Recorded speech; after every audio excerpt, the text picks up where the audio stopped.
المشاركين والمشاركات الموقرين، سوف نشرع في عملية الاستعراض للجزائر بناء على القرار 5/1. الاستعراض قائم على تقرير الوطني، وبعد ذلك تجميع المعلومات أعدته مفوضية الأمم المتحدة السامية لحقوق الإنسان، وثم موجز الورقات المقدمة من أصحاب المصلحة بشأن الجزائر.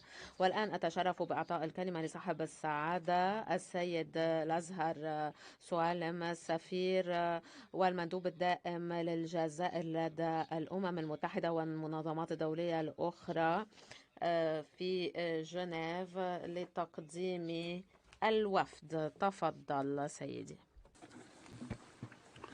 شكرا سيدي الرئيس. صباح الخير. Good morning. Bonjour.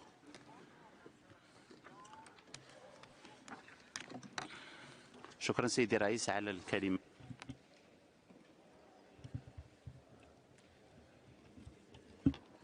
الذي يتكون من قطاعات عديدة ويضم 28 عضوا، من بينهم 10 سيدات، ويترأسه معالي وزير العدل وحافظ الأختام، الذي سيلقي كلمته الافتتاحية والتي سيتبعها تحت إشرافكم الحوار التبادلي مع الدول التي تشاركنا اليوم في استعراضنا الشامل في دورته الرابعة.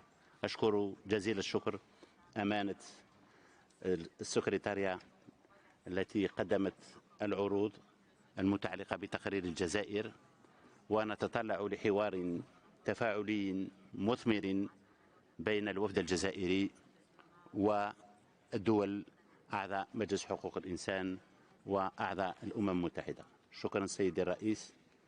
والآن معالي الوزير سيتفضل بإلقاء كلمته.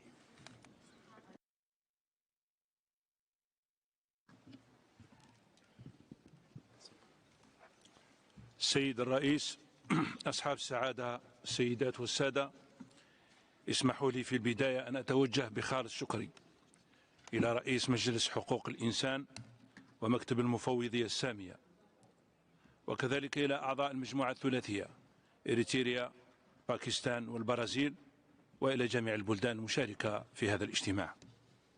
واسمحوا لي بالتأكيد أن هذا الحدث جاء متزامنا مع حدثين وطنيين هامين نعتز بهما كجزائريين ويعتز بهما جميع أحرار العالم، ألا وهما احتفال بلادي بالذكرى 60 للاستقلال والذكرى 68 لاندلاع حرب التحرير في الفاتح من نوفمبر 1954، التي تعتبر بحق ثورة المبادئ الإنسانية والقيم السامية التي استلهم منها الشعب الجزائري أهم حقوق الإنسان، وعلى رأسها الحق في الحياة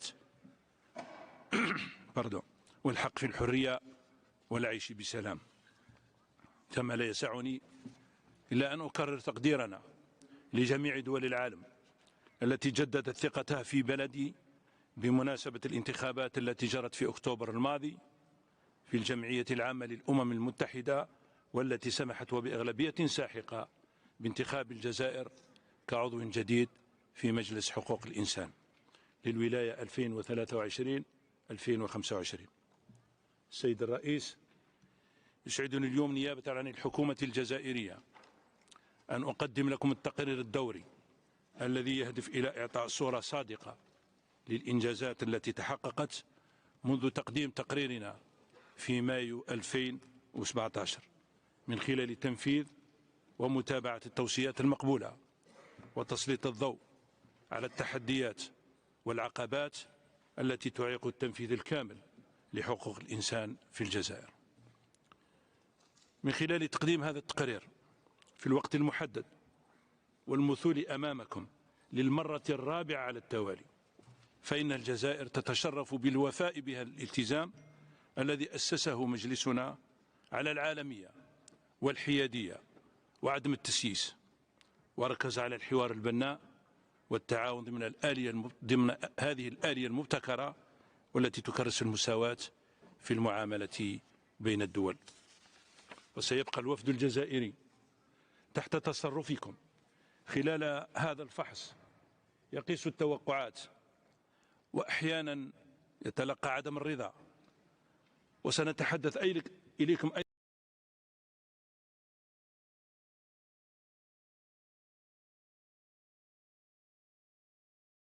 أيضا بكل صراحة عن الإطار الديناميكي لتعزيز حقوق الإنسان وحمايتها في الجزائر.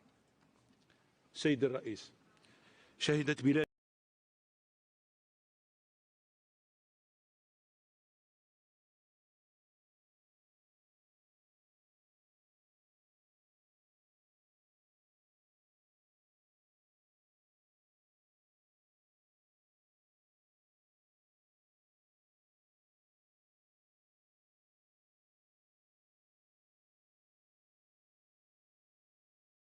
منذ تقديم تقريرها الثالث العديد من الأحداث، كان أبرزها بلا شك حركة المواطنة الشعبية بتاريخ 22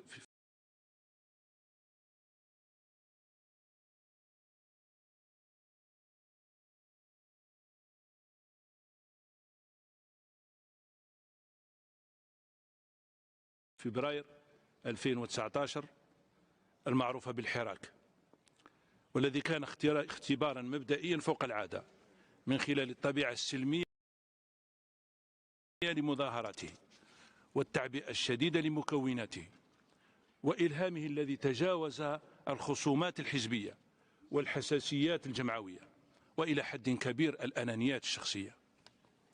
كما شكل هذا الأخير نقطة انطلاق لوعي جماعي سمح باستعادة الفضاء العمومي واسترجاع المشهد السياسي للمواطن الجزائري من خلال مواجهة باقتدار العديد من التجاوزات التي طال أمدها آنذاك.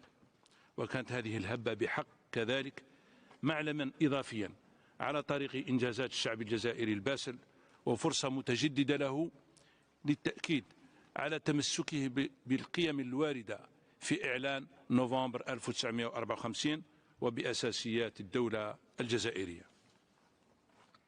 وفي إطار العناية الواجبة تم إطلاق مشاورات واسعة في إطار رؤية حديثة تتمحور حول نقل مطالب الحراك إلى مؤسسات الجمهورية وإحداث تغيير تدريجي من الداخل والحفاظ على استمرارية الدولة ووحدتها الترابية واستقرارها ولا سيما في ظل التحديات الإقليمية والدولية المطروحة في تلك الفترة.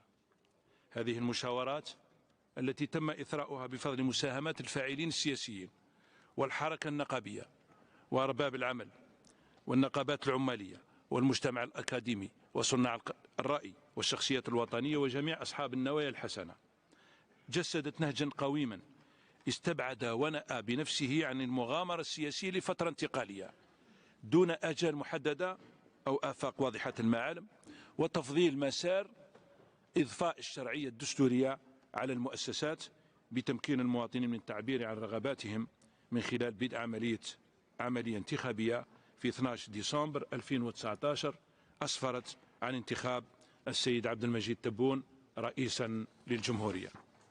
وانطلاقا من هذه الولاية قام الرئيس المنتخب وفقا لالتزاماته المقدمة خلال الحملة الانتخابية بفتح ورشات وطنية إصلاحية ضخمة، من ضمنها مشروع الدستور الذي تم رفعه للشعب وأقره هذا الأخير في استفتاء الفاتح من نوفمبر 2020. وقد أتاحت هذه الإصلاحات ترسيخ الحقوق الأساسية والحريات العامة وتقوية الفصل المتوازن بين السلطات التنفيذية والتشريعية والقضائية، مع قيام قدر من التعاون فيما بينها لتنفيذ وظائفها في توافق وانسجام. كما تم تعزيز استقلالية العدالة وترقية وحماية حقوق الإنسان بتعزيز حق كل فرد جزائري في المشاركة والإسهام في تحقيق تنمية اقتصادية واجتماعية وثقافية وسياسية والتمتع بهذه التنمية التي يمكن فيها إعمال جميع حقوق الإنسان والحريات الأساسية إعمالا تاما. كما أعاد الدستور الجديد التأكيد على الطابع الجمهوري للدولة الجزائرية وإضفاء الشرعية على المؤسسات عن طريق الانتخابات وتكريس مبدأ التداول على السلطة بالطرق السلمية وتكريس الحراك كمرجعية دستورية. كما اتسق الدستور مع تعميق مشاركة المواطنين في إدارة الشؤون المدنية وتوعية وأخلاقة الحياة العامة ومكافحة الفساد بكل تجلياته وبشكل مؤسسي، لا سيما من خلال إنشاء السلطة العليا للشفافية والوقاية من الفساد ومكافحته. ونص أيضا على تقييد الولاية الرئاسية والبرلمانية وتحويل المجلس الدستوري إلى محكمة دستورية بصلاحيات معززة تضمن بشكل خاص مرافقة توافق القوانين مع الدستور، وتلعب دورا رئيسيا في العمليات الانتخابية. وعزز اختصاص واستقلالية الهيئة الوطنية المستقلة للانتخابات والمجلس الوطني لحقوق الإنسان، كما شهدت تركيبة المجلس الأعلى للقضاء دسترتها زيادة عن رفع تمثيل عدد القضاة المنتخبين وتوسيعه إلى التنظيم النقابي. ويشدد النص الدستوري كذلك على حتمية تكافؤ الفرص والمساواة والعدالة بين الجنسين، فضلا عن زيادة حصة الشباب في القوائم الانتخابية، حيث تم تشريع هذه الأخيرة بموجب قانون عضوي يعزز كذلك الفصل، أي الانتخابات تم تشريعها بقانون عضوي يعزز كذلك الفصل بين الأموال وممارسة الوظائف العامة في إطار رقابة صارمة على التمويل قبل وأثناء العمليات الانتخابية. كما خصص الدستور لأول مرة مكانة خاصة للمجتمع المدني، وذلك بالنظر لما ينتج عنه من تفعيل مبدئي الديمقراطية التشاركية والمواطنة، وباعتباره قوة اقتراح قادرة على مساعدة السلطات العمومية على ترشيد خياراتها بشكل أفضل فيما يتعلق بالسياسات أو القرارات التي تخص الشأن العام. ويعد المجتمع المدني رأس مال اجتماعي يساعد على توطين الاستقرار النظامي للدولة بفضل الإشراف المحلي عبر المؤسسات والتنظيمات المكونة له، ولكونه شريكا موثوقا في القضاء على العديد من الآفات الاجتماعية. كما وسع الدستور بشكل لافت من الحقوق والحريات المتعلقة بمؤسسات المجتمع المدني والمرتبطة لا سيما بحرية الرأي والإعلام والتجمع والحق النقابي والحق في الإضراب وإنشاء الجمعيات المدنية والأحزاب السياسية.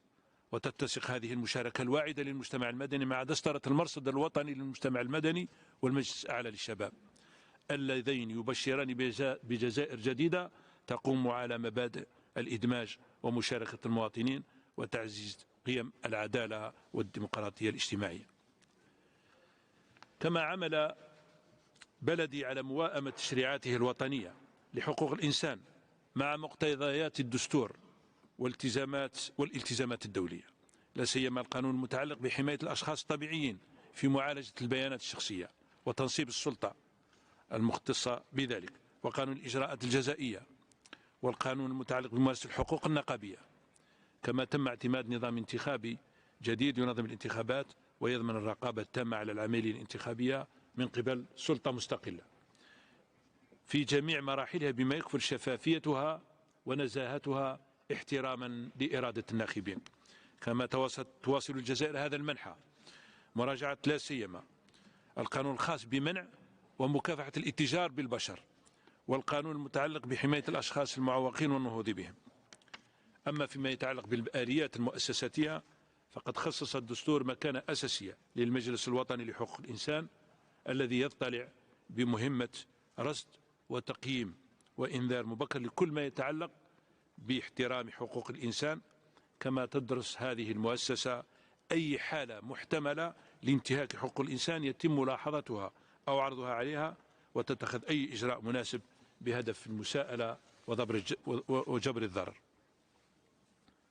السيد الرئيس، يضمن الدستور الجديد أيضا العديد من الحريات لا سيما الرأي والتعبير والصحافة والتجمع والتظاهر السلمي، وكذلك تكوين الجمعيات باعتبارهم مكونات أساسية لحقوق الإنسان، كما أنهم يشكلون فضاء ديناميكيا أين يتم التعبير عن الحساسية والآراء تجاه الموضوعات والقضايا التي توحد الأفراد الذين يتقاسمون الأفكار أو المعتقدات أو المثل العليا، ويعدون كذلك وسيلة للمهمشين ومن لا صوت لهم للمشاركة في النقاش العام ولفت الانتباه إلى ادعاءاتهم ومطالبهم وتوقعاتهم وجعل آرائهم ورسائلهم مسموعة.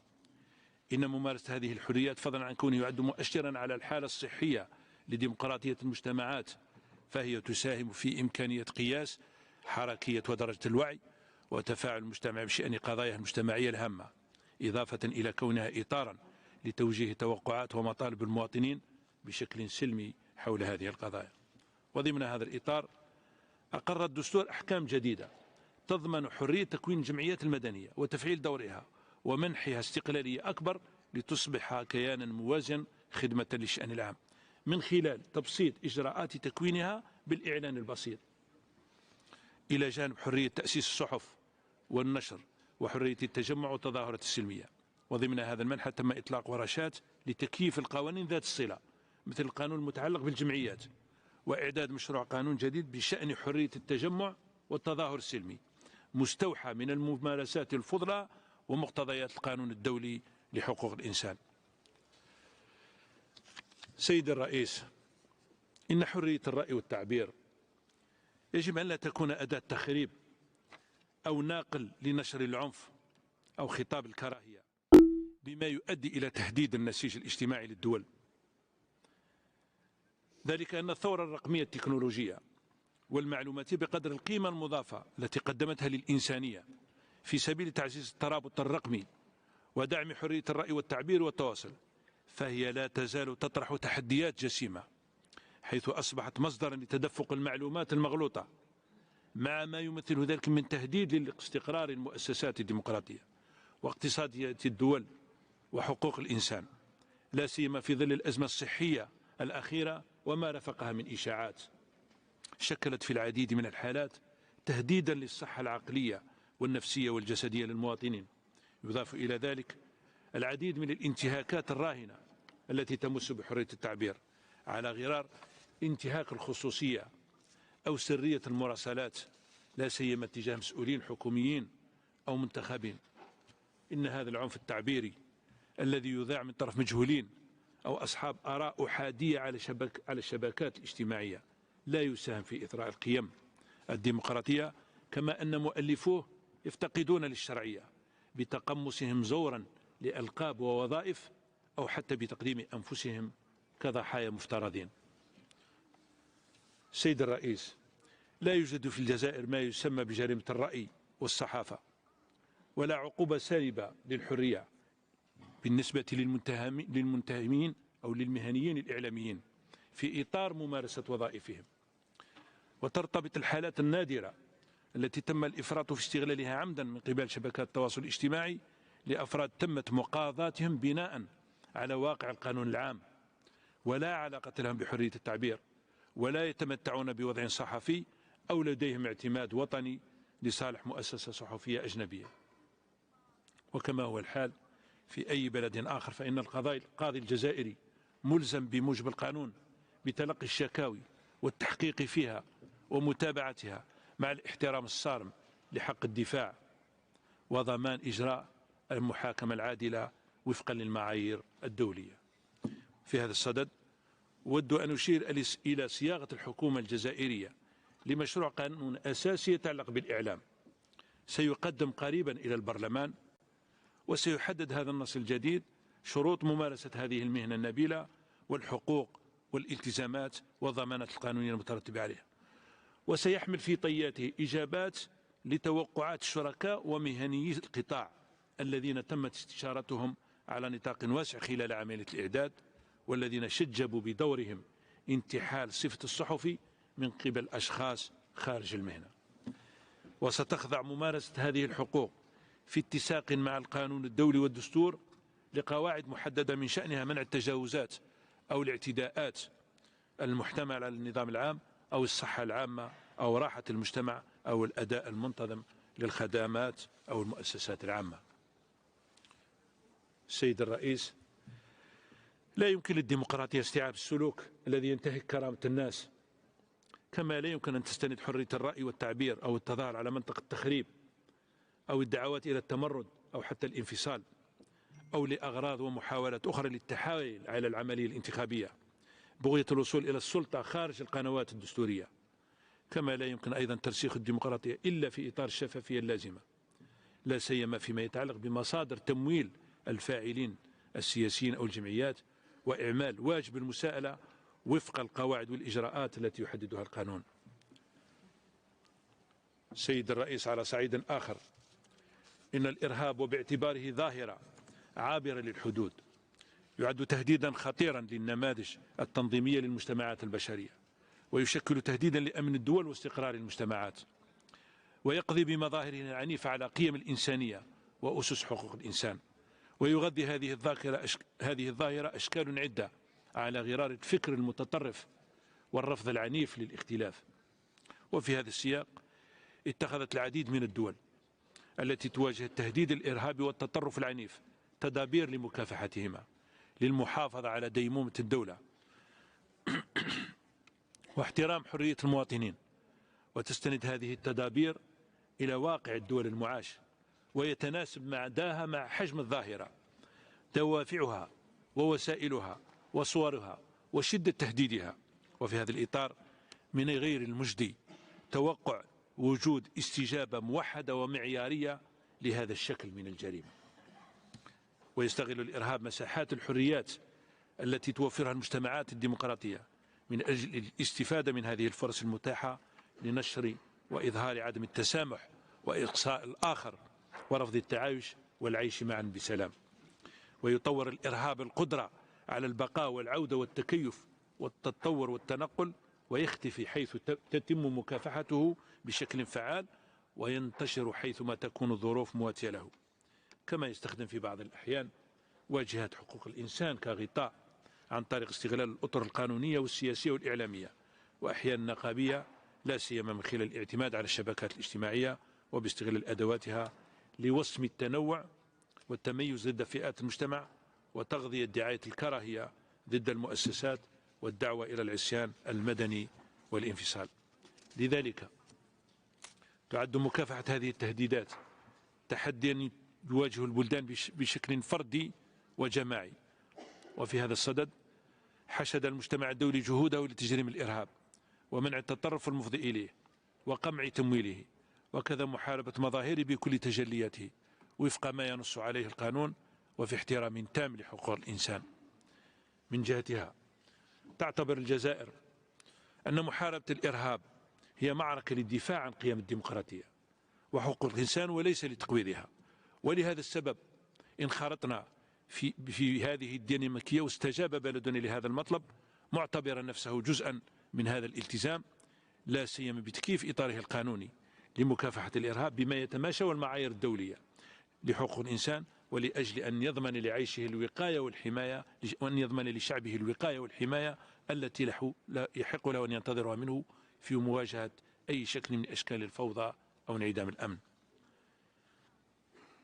سيد الرئيس، تواصل الجزائر نضالها من أجل المساواة بين الجنسين وتمكين المرأة على جميع الأصعدة. وفي هذا الإطار أعاد دستور 2020 التأكيد على المساواة وعدم التمييز بين الرجل والمرأة. كما أدرجت الحكومة كمحور ذي أولوية في خطة عملها تعزيز الاندماج الاقتصادي للمرأة وتعزيز استقلاليتها، لا سيما في المناطق الريفية والنائية. وتسعى الجزائر جاهدة لمنع جميع أشكال العنف ضد المرأة ومنح الضحايا من النساء المعنفات تكفلا ومساعدة قانونية تلقائية ومجانية حسب الحالة.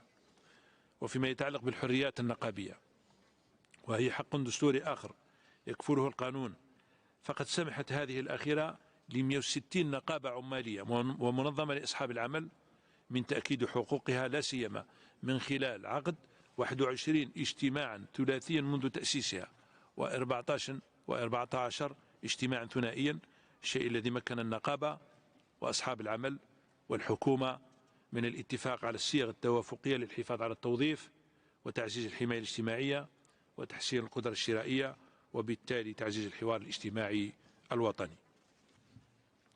وفيما يتعلق بحرية العبادة والدين التي كفلها الدستور، فإنها تمارس في إطار القانون ودون أي تمييز، وتضمن الدولة حمايتها من أي تأثير سياسي أو إيديولوجي إعمالا لنص المادة 51 من الدستور. وفي هذا الصدد نشير إلى أن الأحكام التي تنظم ممارسة عبادة المسلمين أو غيرهم من الشرائع تتوافق والمادة 18 من العهد الدولي الخاص بالحقوق المدنية والسياسية. ويجدر التنويه كذلك إلى أن مزاعم حظر أو فرض قيود أو الملاحقة القضائية لأشخاص بذريعة ممارستهم لشعائر دينية لا أساس له من الصحة، وأن هؤلاء الأشخاص يحاكمون في قضايا تتعلق بالنظام العام. أما فيما يتعلق بالسجون، فإن الدولة الجزائرية بذلت جهود كبيرة لتحسين ظروف الاحتباس، والمجهودات مستمرة للمزيد من التحسين وتوفير الرعاية الصحية والنفسية للمحبوسين، فضلا على تكثيف برامج إعادة إدماج المحبوسين. ويشهد كل من مكتب الأمم المتحدة المعني بالمخدرات والجريمة المنظمة واللجنة الدولية للصليب الأحمر على هذه الوضعية وعلى العمل المنجز خلال الزيارات التي قاموا بها لهذه المراكز. وقصد تحسين ظروف الاحتباس تعمل الدولة على بناء مؤسسات جديدة تتوفر على كل المرافق العصرية، إذ تم استلام 21 مؤسسة جديدة خلال ال4 سنوات الأخيرة، وغلق 13 مؤسسة قديمة لا تستجيب للمعايير الحديثة للتكفل بالمحبوسين. في سياق متصل، تم اتخاذ تدابير عفو رئاسي لفائدة أزمة من 119 ألف محبوس، أفرج منهم على الفور على أكثر من 58 ألف محبوس في ال3 سنوات الأخيرة من العهدة الرئاسية. سيد الرئيس، تخصص الجزائر ثلث دخلها للإنفاق التضامني والتحويلات الاجتماعية بهدف تعزيز الحقوق الاقتصادية والاجتماعية والثقافية، على الرغم من أنها واجهت في فترات عدة انخفاضا حادا في مداخلها بسبب انخفاض أسعار المحروقات، إلا أنها استمرت في الحفاظ على هذا المستوى من الالتزام الذي يعزز الوصول المتكافئ لجميع المواطنين إلى حقوقهم الاقتصادية والاجتماعية والثقافية، لا سيما التعليم والصحة والخدمات الاجتماعية، ودعم أسعار الطاقة والمياه والنقل والمنتجات الغذائية الأساسية. وخلال الأزمة الصحية كوفيد-19 التي أثرت على بلادي على غرار بقية دول العالم، أنشأت الحكومة الجزائرية أنظمة مساعدة ودعم للمواطنين والأسر والحرفيين والشركات الصغيرة لتمكينهم من احتواء آثار الوباء. إن تعزيز الحق في الصحة وفي التعليم وفي الوصول إلى الضمان الاجتماعي لجميع شرائح المجتمع قد تم التأكيد عليهم في الدستور، وتم مراجعة جزء من التشريعات القائمة ذات العلاقة، وينطبق الشيء نفسه على جميع الفئات الضعيفة، لا سيما ذوي الاحتياجات الخاصة وكبار السن الذين يستفيدون من تدابير خاصة لتعزيز انضمامهم الاجتماعي. ومن هذا المنظور فإن تكافؤ الحقوق والفرص والمشاركة والمواطنة للأشخاص ذوي الإعاقة مكفولة بموجب الدستور. بالنسبة للحق في التعليم، فإن بلدي يضمن هذا الحق الدستوري لا سيما من خلال مجانية التعليم وإلزاميته لجميع الأطفال ابتداء من 6 سنوات، والتكفل بما يقارب من 11 مليون تلميذ في الأطوار التعليمية الثلاث، وكذا التكفل بما يقارب 2 مليون طالب جامعي. إن هذه السياسات وأخرى وضعت الجزائر في المركز الأول مغاربيا والثالث إفريقيا في تقرير التنمية البشرية 2022 الصادر عن برنامج الأمم المتحدة الإنمائي، وتعني بشكل خاص نجاعة نمط الحكامة الجديد الذي يتسم بالصرامة والشفافية والممارسة الكاملة للحقوق والحريات والإصلاح المالي والتجديد الاقتصادي ودعم السياسة الاجتماعية من أجل إطار معيشي أفضل وشامل تعود فوائده بخاصة على الفئات المحتاجة والضعيفة والمواطنين ذوي الدخل الضعيف. وفيما يتعلق بالتوعية بحقوق الإنسان والحريات الأساسية، فقد أدرجت الجزائر هذا المكون المهم في مختلف البرامج التدريبية الموجهة بشكل خاص للقضاة وموظفي المصالح الأمنية وموظفي السجون، كما أن برامج التعليم الوطني تتضمن مفاهيم متعلقة بحقوق الإنسان لا سيما حقوق الطفل منها. سيد الرئيس، تؤمن الجزائر بالتعددية وتؤيد مبدأ عالمية حقوق الإنسان، وترفض أي فرض لنموذج واحد وموحد لتنظيم اجتماعي أو سياسي أو نظرة أحادية لقيم أجنبية لا تعترف بالخصوصيات الفلسفية والحضارية والتاريخية والثقافية والاجتماعية والدينية للدول، كما تعتبر أن احترام الأديان السماوية ورموزها يجب أن لا ينتهك بذريعة حرية الرأي والتعبير احتراما لمعتقدات الشعوب. وفيما يتعلق بالتعاون مع آليات حقوق الإنسان، وجهت الجزائر دعوة مفتوحة للمفوض السامي لحقوق الإنسان، وأعطت الجزائر موافقة على تجسيد الزيارات التي سيقوم بها رئيس قسم الشرق الأوسط وشمال إفريقيا بمكتب المفوض السامي لحقوق الإنسان نهاية نوفمبر الجاري، وموافقته من حيث المبدأ على زيارة المقرر الخاص المعني بحرية تكوين الجمعيات والتظاهر السلمي، والمقرر الخاص المعني بحالة المدافعين عن حقوق الإنسان، والخبيرة المستقلة المعنية بتمتع كبار السن بجميع حقوق الإنسان سنة 2023، والفريق العامل المعني بحالة الاختفاء القسري أو غير الطوعي سنة 2024. أذكر السادة الحضور أن الحكومة الجزائرية أطلقت منذ عام 2017 6 دعوات للإجراءات الخاصة للمجلس، واسمحوا لي أن أغتنم هذه الفرصة لأجدد دعوتنا لأصحاب الولايات المعنيين لتجسيد زيارات عملهم إلى الجزائر. تعكس هذه المبادرات رغبتنا في مواصلة الحوار مع المجلس وتمكين الهيئات التي أنشأها من تقييم الإنجازات المتعلقة بترقية حقوق الإنسان وحمايتها في الجزائر. وتواصل الحكومة في شق آخر تعاملها بإيجابية وشفافية فيما يتعلق بجميع المراسلات التي تردها من الإجراءات الخاصة، وتجدد التزامها بالتفاعل الإيجابي معها في إطار الثقة المتبادلة واحترام كامل لمدونة قواعد السلوك لتلافي أي محاولة تسييس لعملها. كما نشجع على بذل عناية أكبر للتأكد من مصداقية البلاغات الواردة إليها. نشير في هذا الإطار إلى أن مواصلة بعض الأطراف إساءة استخدام هذه الآلية لتحقيق أهداف سياسية لا تتصل بحقوق الإنسان، كما ندعوها إلى مراعاة النظم القضائية والتشريعات الوطنية قبل إصدار أي رأي بهذا الخصوص. ونجدد طلبنا بنشر الشكاوي مع ردود الدول بما في ذلك باللغة الأصلية أثناء انتظار الترجمة لكي نضمن رؤية متوازنة للبلاغات المقدمة. سيد الرئيس، أصحاب السعادة، السيدات والسادة، فيما يتعلق بالتحديات التي تمت مواجهتها أثناء تنفيذ بعض التوصيات التي تم تقديمها خلال الدورة السابقة للاستعراض الدوري الشامل للجزائر، يمكننا أن نذكر على وجه الخصوص التأثير الاجتماعي والاقتصادي لأزمة وباء كوفيد-19 على غرار البلدان الأخرى، وكذلك السياق الأمني المتوتر على الحدود الجزائرية وفي إفريقيا جنوب الصحراء الكبرى من عدم استقرار سياسي وانتشار الإرهاب والمرتزقة والجريمة المنظمة عبر الوطنية، بما في ذلك الاتجار بالمخدرات والاتجار بالبشر وتدفقات الهجرة غير الشرعية، حيث زادت هذه الظواهر وأخرى من تدهور الوضع في المنطقة.